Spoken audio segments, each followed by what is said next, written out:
Just figured I'd do a quick video on my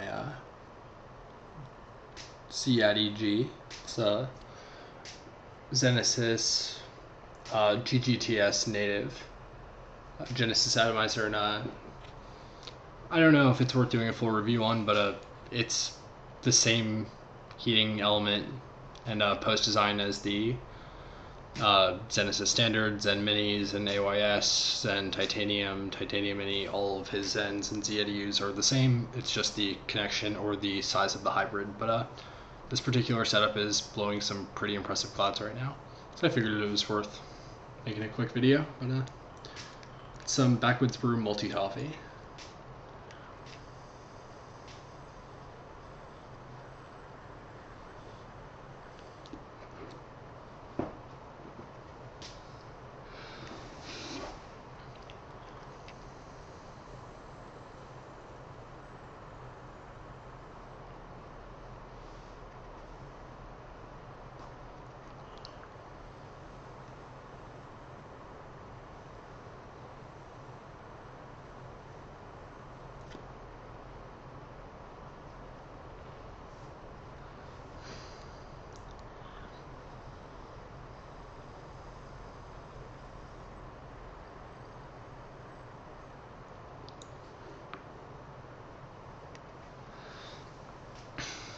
That's pretty much it. I have pulled the insulator out of this, so I think the wick is around 3.5 millimeters, and it's a 3-wrap coil of 30 gauge Canthal A1. It ohms out at about 0.9, 0.85 ohms, somewhere in that ballpark, and using a about 3/4 charged MNKE 18650. Got my brass button, brass battery post with the hybrid like connection up top, and conductivity is perfect. I just polished all my contacts and vaping really well. Flavor without the insulator is actually better, and for those of you who don't know, you can actually pull the insulator out of the wick, so you can see my wick is much larger than it otherwise would be.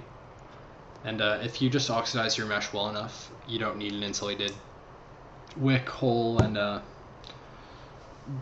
the more Genesis atomizers you buy and the more research you do, you'll realize that most of the high-end Jennies out there don't have insulators, and it's a nice thing to have. As Zen has pointed out to me in private messages, oxidized stainless steel it's non-resistive, but it's still conductive, so you are losing some current to the wick where it comes into contact with the wick hole.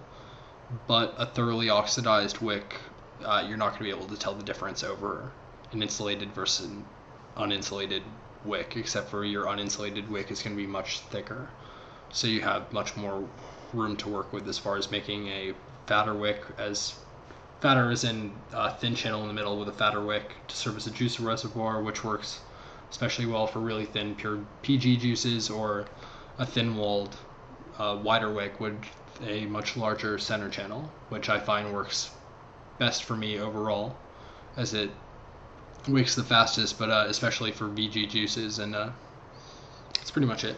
Just a quick video. Enjoy.